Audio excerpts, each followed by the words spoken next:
want to start off with a story here. This story takes place right after the Great Depression, World War I, all that kind of time frame, even kind of into World War II. This is happening in New York City, and the mayor of New York City at that time, his last name was LaGuardia.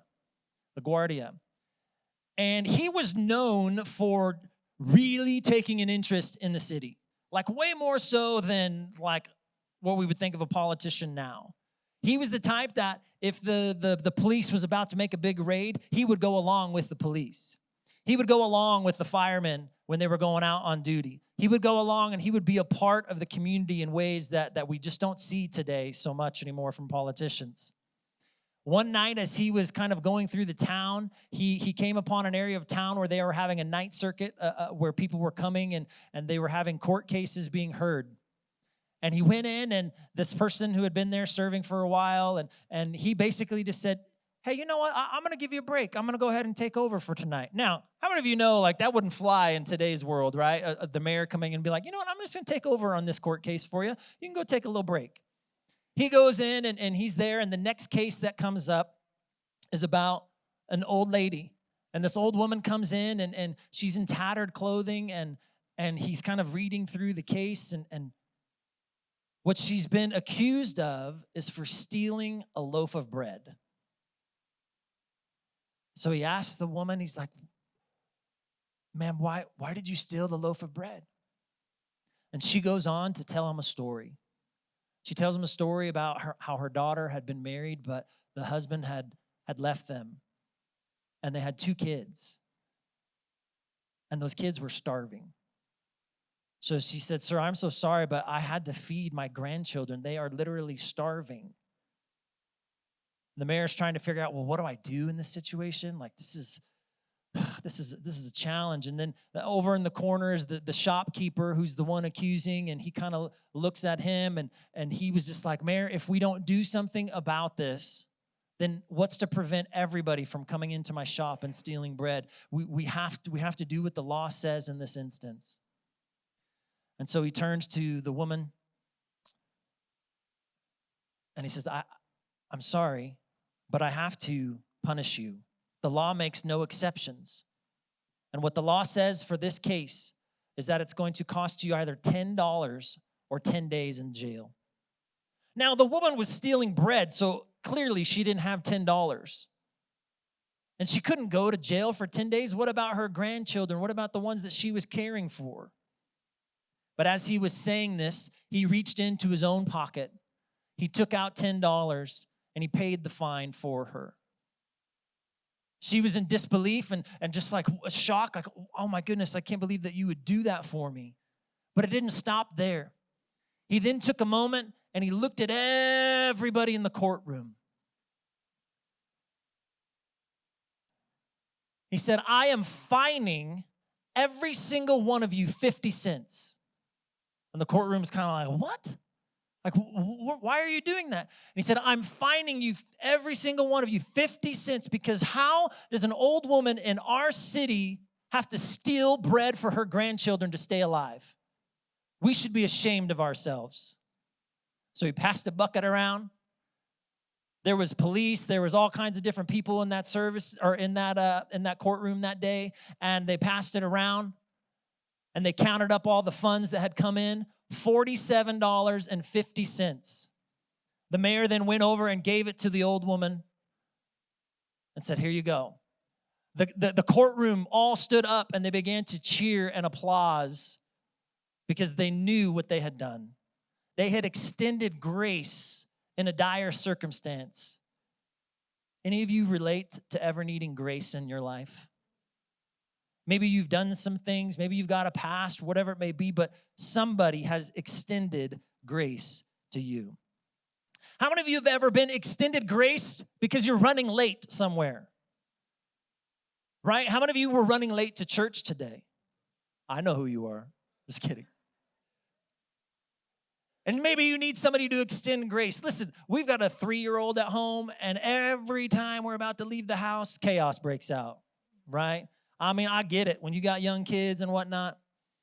Maybe you need grace because, hey, you forgot to bring something. Maybe it was for your work or you were going somewhere and, oh man, I'm supposed to bring this, but you forgot. Or maybe you need grace in your life because you've walked through a tragedy. Maybe there's been a death of a loved one, or maybe you've walked through just a really hard season and you're not quite yourself, and you need people to extend grace to you. Or maybe you didn't sleep well and you're a little bit irritable. How many of you are a little bit irritable if you don't sleep well?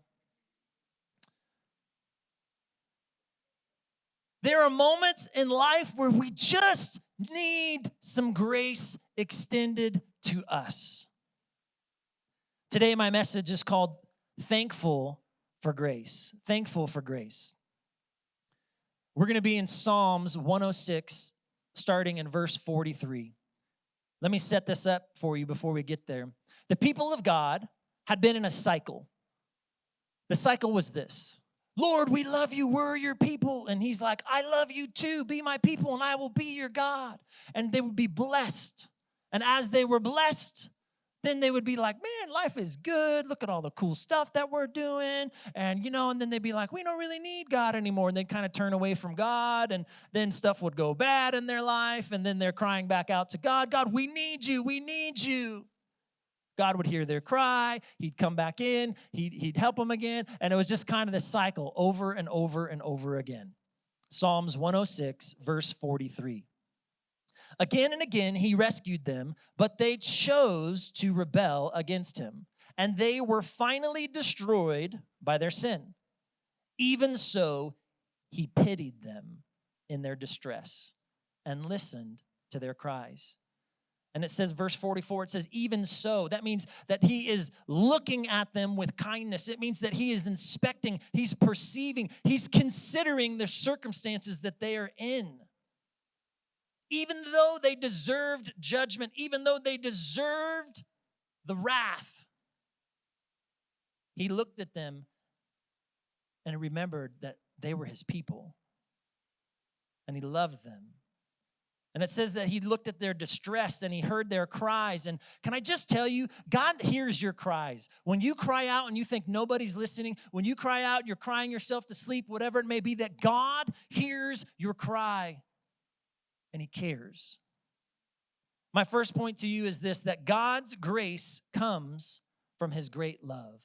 God's grace comes from his great love. Verse 45, he remembered his covenant with them and relented because of his unfailing love. That phrase, unfailing love, in the Hebrew, this is what it means: his multitude of mercies, or his abundance of grace. It's so numerous. It's overflowing. And it's because of his abundance of grace or his abundance of kindness that he chose to deal with them in love and kindness. He chose to deal with them according to his mercies, not what they deserved. How many of you could just take a moment and say, thank you, God, for judging me according to your mercies, not what I deserve? His love is incredible, and his grace comes from his great love. You may be in this place today, and maybe you've done some things in your life. Maybe you've made some mistakes. You've screwed up in different ways, and maybe you've disbelieved or you've doubted, or maybe you've grumbled about life. Maybe you've complained about life. Maybe you've been negative about everything around you. Maybe you've been worshiping some false idols or pride or your ego or money or whatever it is, and these things. And you're like, okay, these are all the things that I'm doing. And you know what we actually deserve is we deserve judgment from God. But you know what he chooses to do? He chooses to extend his grace. He sent his son Jesus to die on the cross for you and I. When we gave our worst, he gave his best because he loves us. He extended his favor to me. He gave me aid. He gave me joy. He gave me kindness, and he saves me because he is my leader. He is my redeemer, and he answers our prayers when we cry out to him. We need to thank God for his great love and mercy. We need to thank God for delivering us from the wrath that we deserve, for hearing our cries, for seeing us in the midst of our circumstances, for seeing us in our difficult moments. And his grace is so incredible. And by the way, if you think you're the one person in the entire world who does not deserve grace, You really do. You really do. Because he loves you that much. There's a famous woman who now has gone on to be with the Lord. And when I say the name, you'll be like, oh yeah, I know who that is. Mother Teresa. She was one of the kindest people in the world. She had this servant heart where she went out and pursued the Lord, and she gave her life into service of others. She fed the hungry. She clothed the naked. She helped the homeless. She cared for the crippled, the blind, the lepers, those who were dying with HIV and AIDS, and all of the people who had been unwanted and they were unloved and they had been uncared for in the society and the culture that they were in. She went out and she began to love on them and show them the kindness of who God is. She started out as one woman on a mission to just serve and love others. The organization that she started today has over 4,500 nuns who are serving in it, and they are in 133 different countries. And she even won the Nobel Peace Prize for her efforts. But what's so interesting about her is her thoughts about grace. This is what Mother Teresa wrote. I don't think there's anyone who needs God's help and grace as much as I do. Sometimes I feel so helpless and weak. I think that why does God use me? Because I cannot depend on my own strength. I rely on him 24 hours a day. If the day had even one more hour to it, then I would need his help and grace during those times as well. This is Mother Teresa. She is beloved by people all around the world, and she was deemed a saint in the Catholic faith, and people loved her, but she professes that she needed grace every single moment of her life. You and I need God's grace every single moment of our life. We have this deep reliance upon the grace of God. My second point to you today is this: God's grace shines in our weakness. God's grace shines in our weakness. We're going to be in 2 Corinthians 12. The Apostle Paul is the one who wrote this. But we need to remember who Paul is.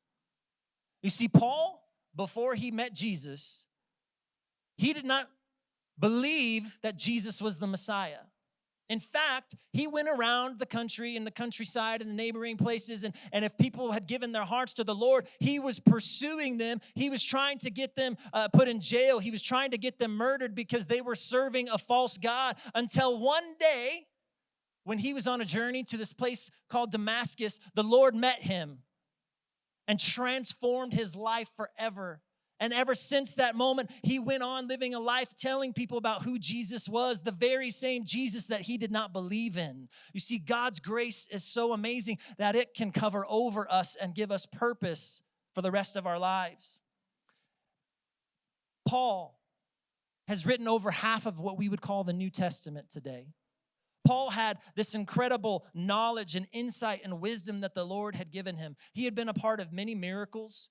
The Lord had given him supernatural experiences, revelations, and even visions. If there was somebody who had like the perfect resume, it was Paul. When he met the Lord and then the Lord began to do incredible things in his life, you could say, man, this guy has every reason in the world to be proud of what God is doing through him. And this is what we find out in 2 Corinthians 12, verse 5. That experience is worth boasting about, but I am not going to do it. I will boast only about my weaknesses. If I wanted to boast, I would be no fool in doing so, because I would be telling the truth. But I won't do it because I don't want anyone to give me credit beyond what they can see in my life or hear in my message. One of the thoughts in the world today that is, hey, if you want to impress people, tell them about all the amazing things that you've done. Right? Hey, look at my car or my truck, or look at my house, or look at the money in my bank account, look at my clothes, look at my shoes, whatever it may be. Like, look at these things and let me try to impress you with all my strengths. Hey, look at how perfect my children are. By the way, did anybody think they got perfect children? We'll pray for you.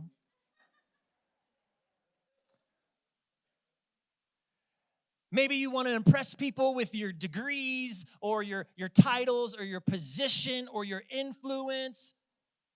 Most of us want to use the things that are the strength in our life to say, hey, look how good I am.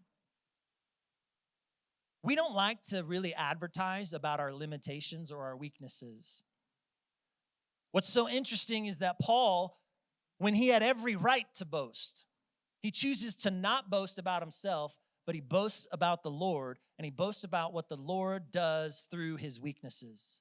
Verse 7, even though I have received such wonderful revelations from God, so to keep me from becoming proud, I was given a thorn in my flesh, a messenger from Satan to torment me and keep me from becoming proud. 3 different times I begged the Lord to take it away. Now let's talk about that thorn in the flesh. Oftentimes when we might think about a thorn in the flesh, maybe think about like a thorn like on a rose bush or something not that big. Maybe you're even thinking about like, oh, he had a splinter in his body or something. It was just a mild irritation. Can I let you know the Greek word here? This is the same exact word that's used for a tent stake, a tent stake. So imagine how large a tent stake would be. And Paul is saying he has a thorn in his flesh. He has a tent stake in his flesh. This is not a thumbtack, people. This is a big deal.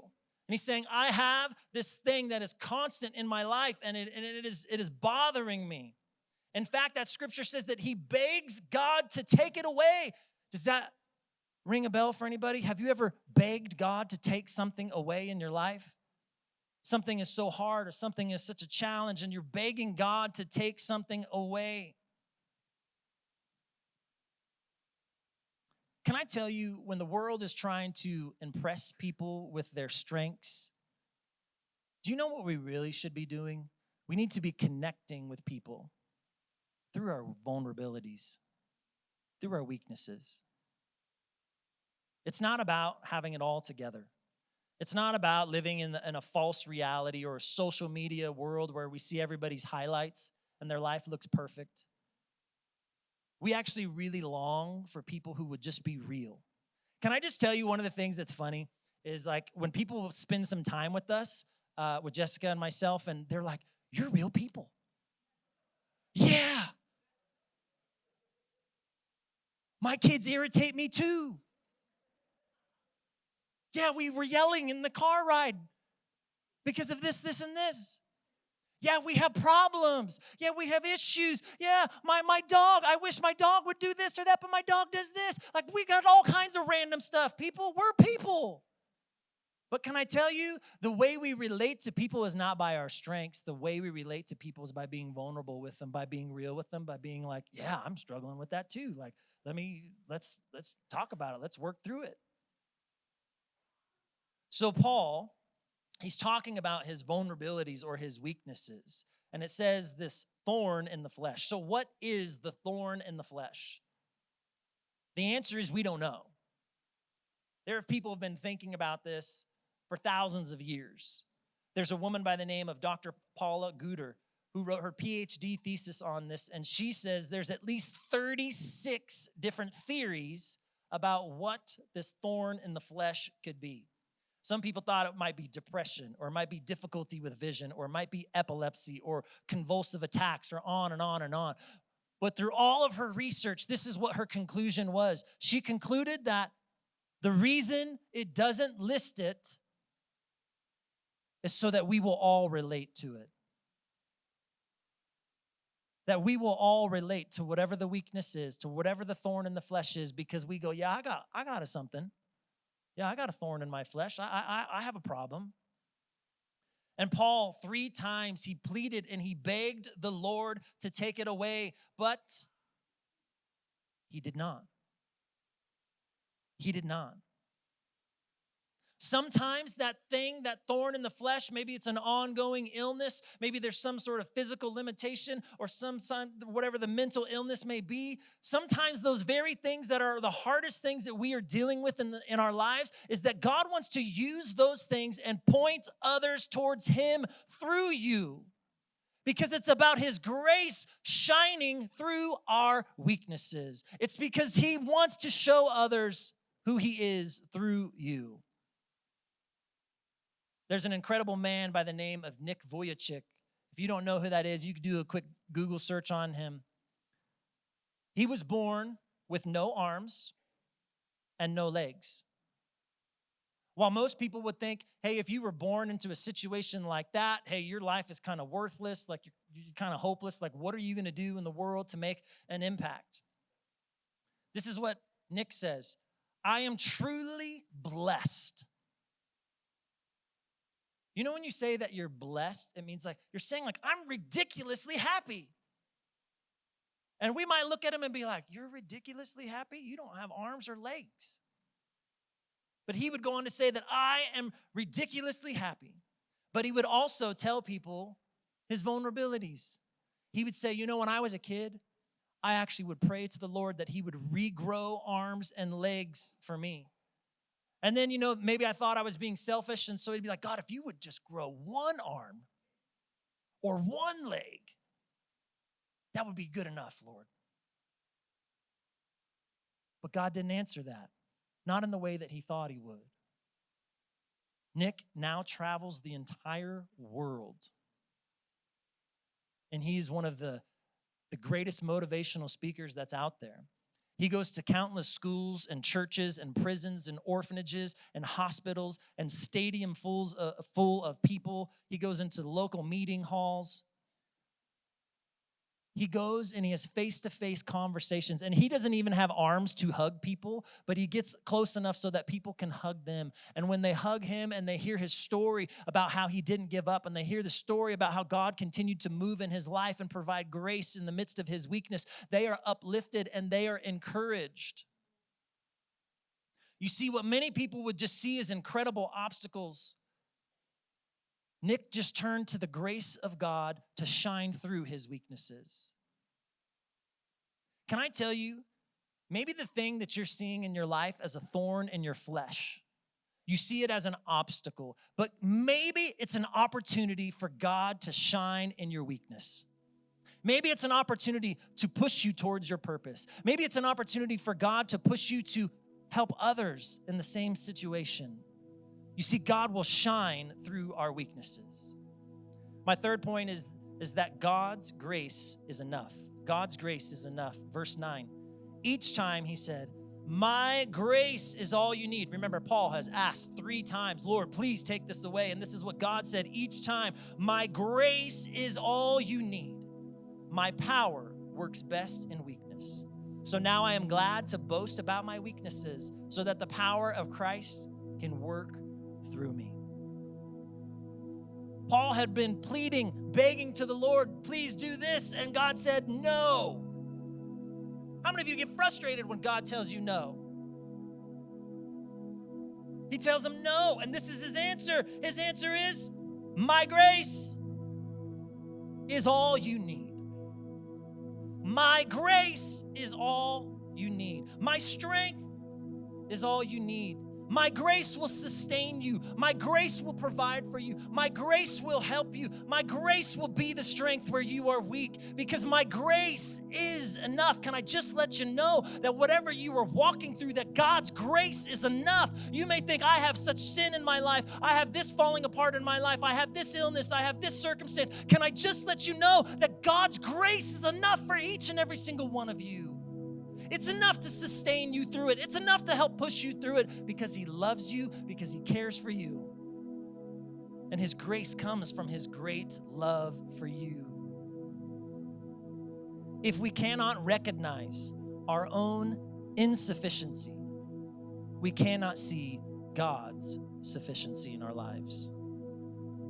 Verse 10. That's why I take pleasure in my weaknesses and in insults, hardships, persecutions, and troubles that I suffer for Christ. For when I am weak, then I am strong. What a radical change in Paul's mindset. To be like, I've been living with the thorn in the flesh. I've had all these things happen, and then all these great things have happened. God's done all these miracles through my life. He's done this and that and that and that. And he's like, but you know what? I choose not to boast about that. I choose to boast about the weak things in my life, because my weak things point towards God's strength. Can I just let you know that we need to point to who God is? to look to him, not to ourselves, to not look at our own strengths. We need to look at our weaknesses because our weaknesses point us back to the Lord. And we need to trust that God's grace is enough. And when we are walking through a season of weakness, when we have a thorn in the flesh, can I tell you, take it in a stride because the Lord sees you. Because the Lord's grace is enough for you. He's enough for your marriage. He's enough for you to help in school. He's enough for you at your workplace. He's enough to help you deal with that battle, that mental illness. He's enough to help you through your physical limitations. God is enough for you. So let God's grace shine through you. Can I tell you today that I stand here not because I'm so good at everything, or hey, that I can play a guitar or sing, or because I can preach a sermon. Can I tell you I stand here today because of my weaknesses? That God shines through my weaknesses. I'm not the greatest preacher in the world. I could name you about 100 off the top of my head that are much better than I am. I'm not the greatest guitar player in the world. For those of you who are musicians in the room, you know. The rest of you, you're just oblivious because that's God's grace. He's working through my weaknesses. I'm not the greatest husband in the world. I'm not the greatest father in the world. I mess up. I do things that are wrong. And if you think I'm perfect, just ask my wife. She'll set you straight real quick, okay? I have weaknesses. I'm not the greatest boss in the world. I'm still learning how to do things. But God gives me grace. His grace shines through me. His grace leads me to him, not to myself, not to my strengths. His grace points me back to him. If you're here today, I would encourage you, just like Paul, who learns to delight in his weaknesses. He delights in, think about that. He's literally thankful for his weaknesses because his weaknesses point to God's strength, because his grace is made perfect in our weaknesses.